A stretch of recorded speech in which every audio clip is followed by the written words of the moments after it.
안녕하십니까. 중학수학 플랜 B 저자 이형욱입니다. 오늘 강의는 7단원 확률과 그 기본 성질에 대한 문제풀이 시간입니다. 여러분, 7단원에서 배웠던 개념들 다들 기억하시나요? 가물가물하다고요? 그럼 화면을 보면서 하나씩 정리해 보도록 하겠습니다. 먼저 시행과 사건입니다. 결과를 예측할 수 없는, 즉 우연에 의해 좌우되는 행위를 시행이라고 부릅니다. 일반적으로 시행이란 동일한 조건에서 반복할 수 있는 실험이나 관찰 등으로 정의됩니다. 그리고 그 시행 중 우리가 관심을 갖고 있는 결과를 사건이라고 칭합니다. 숨은 의미, 확률의 개념에 대한 기본 토대를 마련합니다. 다음은 합의 법칙입니다. 사건 A와 B가 동시에 일어나지 않을 때 각 사건 A와 B의 경우의 수를 각각 M, N이라고 하면 사건 A 또는 B가 일어날 경우의 수는 M 플러스 N입니다. 이것을 경우의 수에 대한 합의 법칙이라고 부릅니다. 숨은 의미, 모든 경우의 수를 일일이 따져보지 않아도 쉽게 사건의 경우의 수를 확인할 수 있게 합니다. 다음은 곱의 법칙입니다. 사건 A와 B가 동시에 연달아 일어날 때 각 사건 A와 B의 경우의 수를 각각 M, N이라고 하면 사건 A와 B가 동시에 모두 일어날 경우의 수는 M 곱하기 N입니다.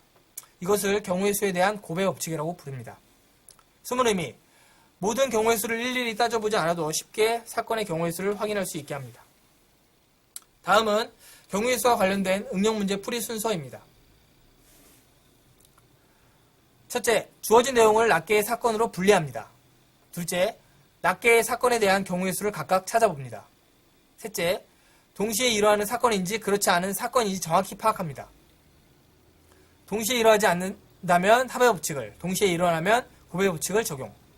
넷째, 중복된 경우가 있다면 중복된 경우의 수를 빼줍니다. 숨은 의미, 경우의 수와 관련하여 응용 문제를 어떻게 풀이해야 하는지 그 가이드라인을 제시해 줍니다. 다음은 확률의 정의입니다. 전체 경우의 수가 N이고 사건 A가 일어나는 경우의 수가 A라면 사건 A가 일어날 확률은 다음과 같습니다. 단, 각각의 경우의 수에 대한 가능성은 모두 같아야 합니다. 확률 P는 일어나는 모든 경우의 수분의 사건 A가 일어날 경우의 수 N분의 A. 숨은 의미, 확률의 개념을 명확히 정의합니다. 다음은 확률에 의한 경우의 수의 계산입니다. 사건 A의 확률이 P일 때 전체 시행 N번 중 사건 A가 일어날 경우의 수는 P 곱하기 N번입니다. 숨은 의미, 확률을 활용하여 어떤 사건에 대한 경우의 수를 계산할 수 있게 합니다. 다음은 확률의 기본 성질입니다. 첫째, 임의의 사건 A가 일어날 확률을 P라고 할 때 P는 0보다 크며 1보다 작습니다. 둘째, 절대로 일어나지 않는 사건의 확률은 0입니다. 셋째, 반드시 일어나는 사건의 확률은 1입니다. 넷째, 사건 A가 일어날 확률을 P라고 할 때 사건 A가 일어나지 않을 확률은 1-P입니다. 숨은 의미, 다양한 상황에 대한 확률값을 쉽게 계산할 수 있도록 도와줍니다. 다음은 확률의 덧셈 정리입니다. 사건 A와 B가 동시에 일어나지 않을 때 사건 A가 일어날 확률을 P, 사건 B가 일어날 확률을 Q라고 하면 사건 A 또는 사건 B가 일어날 확률은 P 플러스 Q입니다. 숨은 의미, 동시에 일어나지 않는 사건에 대한 확률값을 쉽게 계산할 수 있도록 도와줍니다. 다음은 확률의 곱셈 정리입니다. 사건 A가 일어날 확률을 P, 사건 B가 일어날 확률을 Q라고 하면 사건 A 그리고 사건 B가 모두 일어날 확률, 즉 사건 A와 사건 B가 동시에 일어날 확률은 P 곱하기 Q입니다.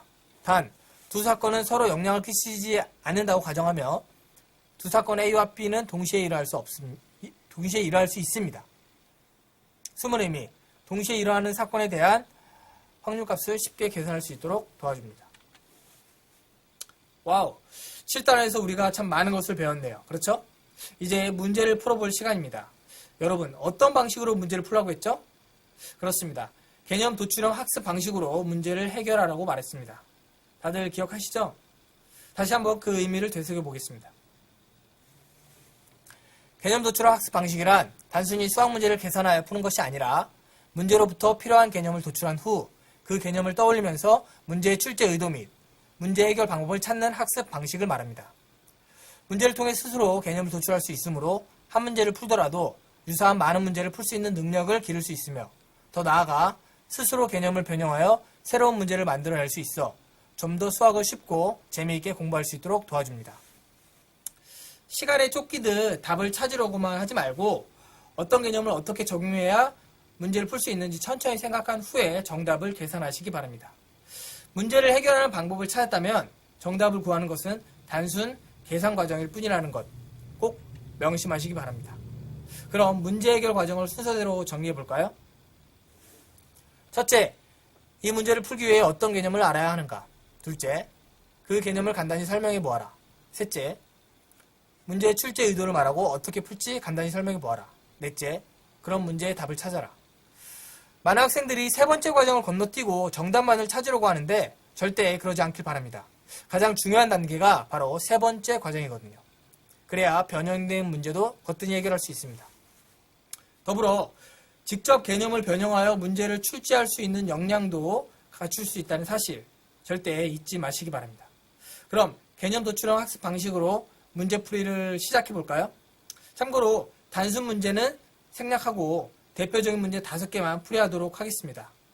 혹시 더 많은 문제를 풀고 싶은 학생이 있다면 시중에서 판매하는 문제집을 사서 풀어보시기 바랍니다. 첫 번째 문제입니다. 남학생 3명과 여학생 4명이 있다. 남녀 1명씩 짝을 이루어 2인 삼각 경기를 하려고 한다. 짝을 이룰 수 있는 경우의 수를 구하여라.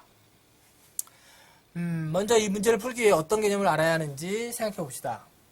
보는 바와 같이 경우의 수 응용 문제 풀이법 그리고 고배 법칙에 대해 알아야겠네요. 그렇죠? 그럼 그 개념을 머릿속에 떠올려 볼까요? 각자 동영상을 잠시 멈춘 채 눈을 감고 개념의 내용을 떠올려 보시기 바랍니다. 혹여 기억이 잘 나지 않는 학생이 있다면 동영상을 앞으로 돌려 개념의 내용을 다시 한번 확인해 보시기 바랍니다. 이어서 문제의 출제 의도 및 어떻게 풀지 간단히 설명해 보는 시간을 갖도록 하겠습니다. 잠시 동영상을 멈춘 채 생각하는 시간을 가져보시기 바랍니다. 조금 어렵나요? 힌트를 드리겠습니다. 잠시 동영상을 멈춘 채 힌트를 보면서 다시 한번 생각해보는 시간을 가져보십시오.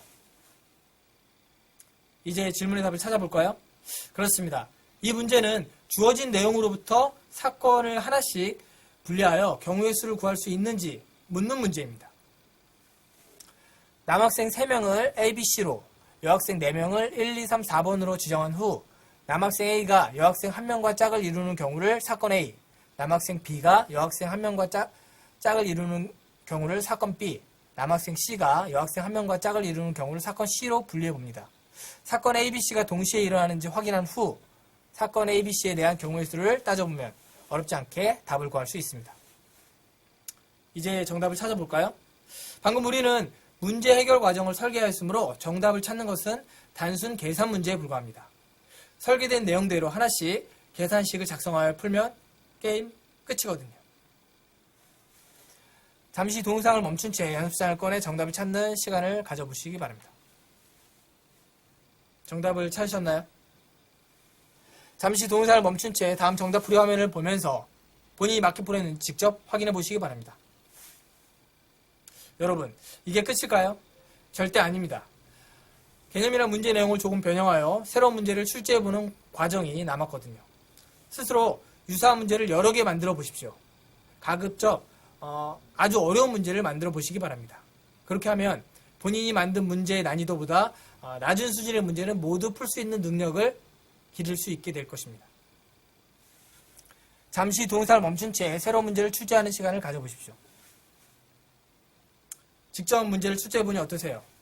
경우의 수가 점점 쉬워지죠? 두 번째 문제입니다. 재벌 3세인 규민이는 주말에 놀이동산을 통째로 빌려 여자친구 은설이를 위한 생일 파티를 열어주려고 한다. 은설이의 생일이 주말일 확률은 얼마일까? 단, 아직 규민이는 은설이의 생일 날짜를 모르고 있다. 먼저 이 문제를 풀기 위해 어떤 개념을 알아야 하는지 생각해 봅시다. 보는 바와 같이 경우의 수 응용 문제 풀이법, 확률의 계산 법칙에 대해 알아야겠네요. 그렇죠? 그럼 그 개념을 머릿속에 떠올려 볼까요? 각자 동영상을 잠시 멈춘 채 눈을 감고 개념의 내용을 떠올려 보시기 바랍니다. 혹여 기억이 잘 나지 않는 학생이 있다면 동영상을 앞으로 돌려 개념의 내용을 확인해 보시기 바랍니다. 이어서 문제의 출제 의도 및 어떻게 풀지 간단히 설명해 보는 시간을 갖겠습니다. 잠시 동영상을 멈춰 생각해 보는 시간을 가져보시기 바랍니다. 조금 어렵나요? 힌트를 드리겠습니다. 잠시 동영상을 멈춘 채 생각하는 시간을 가져보시기 바랍니다. 이제 질문의 답을 찾아볼까요? 그렇습니다. 이 문제는 주어진 내용을 낱개의 사건으로 분리한 후 확률의 계산 법칙을 활용하여 구하고자 하는 확률을 계산할 수 있는지 묻는 문제입니다. 우선 주어진 내용을 접속사 또는을 기준으로 낱개의 사건 A, B로 분리해 봅니다. 그리고 분리된 두 사건이 동시에 일어나는지 그렇지 않은지를 확인한 후 알맞는 확률의 계산 법칙, 덧셈 정리 또는 곱셈 정리를 적용하여 풀면 쉽게 답을 구할 수 있을 것입니다. 이제 정답을 찾아볼까요? 방금 우리는 문제 해결 과정을 설계하였으므로 정답을 찾는 것은 단순 계산 문제에 불과합니다. 설계된 내용대로 계산식을 작성하여 하나씩 풀면 게임 끝이거든요. 잠시 동영상을 멈춘 채 연습장을 꺼내 정답을 찾는 시간을 가져보시기 바랍니다. 정답을 찾으셨나요? 잠시 동영상을 멈춘 채 다음 정답 풀이 화면을 보면서 본인이 맞게 풀었는지 직접 확인해 보시기 바랍니다. 이게 끝일까요? 절대 그렇지 않습니다. 개념이나 문제 내용을 조금 변형하여 새로운 문제를 출제해보는 과정이 남았거든요. 스스로 유사한 문제 여러 개를 만들어 보시기 바랍니다. 가급적 아주 어려운 문제를 만들어 보십시오. 그렇게 하면 본인이 만든 문제의 난이도보다 낮은 수준의 문제는 모두 풀 수 있는 능력을 기르게 될 것입니다. 잠시 동영상을 멈춘 채 새로운 여러 문제를 출제하는 시간을 가져보시기 바랍니다. 직접 문제를 출제해보니 어떠세요? 확률의 계산이 점점 쉬워지죠? 세 번째 문제입니다. 다음과 같이 생긴 꽃 모양의 빨강, 주황, 노랑, 초록, 파랑, 남색, 보라를 한 칸에 하나씩 순서대로 칠하려고 한다. 빨강 또는 주황이 포함되는 확률을 구하여라. 단, 같은 색은 중복하여 칠하지 않기로 한다. 먼저 이 문제를 풀기 위해 어떤 개념을 알아야 하는지 생각해 봅시다. 보는 바와 같이 경우의 수 응용문제 풀이법, 확률의 계산 법칙, 확률의 기본 성질에 대해 정확히 알아야겠네요. 그렇죠? 그럼 그 개념을 머릿속에 떠올려 볼까요? 각자 동영상을 잠시 멈춘 채 눈을 감고 개념의 내용을 떠올려 보시기 바랍니다. 이어서 문제의 출제 의도 및 어떻게 풀지 간단히 설명해 보는 시간을 갖겠습니다. 잠시 동영상을 멈춘 채 생각해 보는 시간을 가져보시기 바랍니다. 조금 어렵나요? 힌트를 드리겠습니다. 잠시 동영상을 멈춘 채 힌트를 보면서 생각하는 시간을 가져보시기 바랍니다. 이제 질문의 답을 찾아볼까요? 그렇습니다. 이 문제는 주어진 내용을 낱개의 사건으로 순서대로 분리할 수 있는지 그리고 확률의 기본 성질 및 계산 법칙을 활용하여 구하고자 하는 확률값을 구할 수 있는지 묻는 문제입니다. 빨강 또는 주황이 포함되는 경우를 사건 A라고 한다면 사건 A가 이루어지지 않는 경우는 바로 빨강과 주황 모두 포함하지 않는 경우입니다. 어떤 사건이 일어날 확률이 P일 때 그 사건이 일어나지 않을 확률은 1-P입니다. 이를 바탕으로 빨강과 주황 모두 포함되지 않는 확률을 구한 다음 여기에 확률의 기본 성질을 적용하면 쉽게 답을 찾을 수 있습니다. 이제 정답을 찾아볼까요? 잠시 동영상을 멈춘 채 연습장을 꺼내 정답을 찾는 시간을 가져보십시오. 정답을 찾으셨나요? 잠시 동영상을 멈춘 채 다음 정답 풀이 화면을 보면서 본인이 맞게 풀었는지 직접 확인해 보시기 바랍니다. 이게 끝일까요? 그렇지 않습니다. 개념이나 문제 내용을 조금 변형하여 새로운 문제를 출제해보는 과정이 남았습니다. 잠시 동영상을 멈춘 채 새로운 문제를 출제하는 시간을 가져보시기 바랍니다. 직접 문제를 출제해보니 어떠세요? 확률의 계산이 점점 쉬워지고 있죠? 네 번째 문제입니다. 다음은 학교 도서관, 집 사이를 잇는 길을 도식화한 것이다. 학교에서 집까지 가는 경우의 수가 얼마인지 구하여라. 단, 한 번 지나갔던 길은 다시 돌아가지 않는다. 먼저 이 문제를 풀기 위해 어떤 개념을 알아야 하는지 생각해 봅시다. 보는 바와 같이 경우의 수 응용문제 풀이법, 고배법칙과 합의법칙에 대해 정확히 알아야겠네요. 그렇죠? 그럼 그 개념을 머릿속에 떠올려 볼까요? 각자 동영상을 잠시 멈춘 채 눈을 감고 개념의 내용을 떠올려 보시기 바랍니다. 이어서 문제의 출제 의도 및 어떻게 풀지 간단히 설명해 보는 시간을 갖겠습니다. 잠시 동영상을 멈춘 채 생각해 보는 시간을 가져보십시오. 조금 어렵나요? 힌트를 드리겠습니다. 잠시 동영상을 멈춘 채 힌트를 보면서 천천히 생각하는 시간을 가져보시기 바랍니다. 이제 질문의 답을 찾아볼까요? 그렇습니다. 이 문제는 주어진 내용을 낱개의 사건으로 분리할 수 있는지, 그리고 곱의 법칙 또는 합의 법칙을 활용하여 구하고자 하는 경우의 수를 계산할 수 있는지 묻는 문제입니다. 일단 학교에서 집으로 가는 경우를 낱개의 사건으로 분리해 봅니다. 그리고 학교에서 도서관을 지나 집으로 가는 경우를 다시 두 개의 사건으로 분리해 봅니다.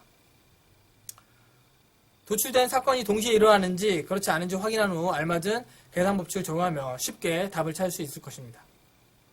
이제 정답을 찾아볼까요? 잠시 동영상을 멈춘 채 연습 한 건의 정답을 찾는 시간을 가져보시기 바랍니다. 정답을 찾으셨나요? 잠시 동영상을 멈춘 채 다음 정답 풀이 화면을 보면서 본인이 맞게 풀었는지 직접 확인해 보시기 바랍니다. 이게 끝일까요? 그렇지 않습니다. 개념이나 문제의 내용을 조금 변형하여 새로운 문제를 출제해보는 과정이 남았습니다. 잠시 동영상을 멈춘 채 새로운 문제를 출제하는 시간을 가져보십시오. 직접 문제를 출제해보니 어떠세요? 경우의 수가 점점 쉬워지죠? 5번째 문제입니다. 서로 다른 두 개의 주사위를 던져 나오는 눈의 숫자를 각각 A, B라고 할 때 A와 B가 1차 방정식 3x-2y는 1의 해가 될 확률을 구하여라.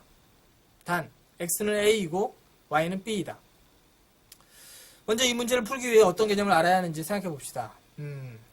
보는 바와 같이 경우의 수 그리고 확률의 정의에 대해 정확히 알아야겠네요. 그렇죠?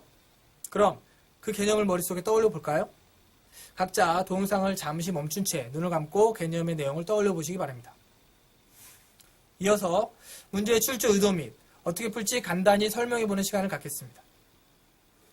잠시 동영상을 멈춘 채 생각해 보는 시간을 가져보십시오. 조금 어렵나요? 힌트를 드리도록 하겠습니다. 잠시 동영상을 멈춘 채 힌트를 보면서 다시 한번 천천히 생각하는 시간을 가져보십시오. 이제 질문의 답을 찾아볼까요? 그렇습니다. 이 문제는 주어진 내용으로부터 경우의 수를 하나씩 따진 후 확률을 계산할 수 있는지 묻는 문제입니다. 일단 서로 다른 두 개의 주사위를 던졌을 때 나오는 경우의 수는 36입니다. 문제에서 두 주사위 눈의 숫자를 각각 A, B로 1차 방정식의 해를 X는 A, Y는 B로 놓았으므로 X는 1, 2, 3, 4, 5, 6일 때 1차 방정식 3X-2Y는 1을 만족하는 해를 구한 후 그중 X, Y의 범위에 맞는 자연수 X, Y의 순서쌍을 세어보면 어렵지 않게 답을 구할 수 있을 것입니다. 이제 정답을 찾아볼까요? 잠시 동영상을 멈춘 채 연습장을 꺼내 정답을 찾는 시간을 가져보시기 바랍니다. 정답을 찾으셨나요? 잠시 동영상을 멈춘 채 다음 정답 풀이 화면을 보면서 본인이 맞게 풀었는지 직접 확인해 보시기 바랍니다. 이게 끝일까요? 절대 그렇지 않습니다. 개념이나 문제 내용을 조금 변형하여 새로운 문제를 출제해보는 과정이 남았습니다. 잠시 동영상을 멈춘 채 새로운 문제를 출제하는 시간을 가져보시기 바랍니다. 직접 문제를 출제해보니 어떠세요? 확률이 점점 쉬워지고 있죠? 이처럼 개념 도출형 학습 방식으로 문제를 풀면 한 문제만 풀어도 그와 유사한 무수히 많은 문제를 풀 수 있는 능력이 길러집니다. 이제 강의를 마칠 시간이네요. 엔딩 화면으로 개념 도출형 학습 방식 및 문제 해결 과정을 보여드리도록 하겠습니다. 각자 스스로 정리하는 시간을 가져보시기 바랍니다. 감사합니다.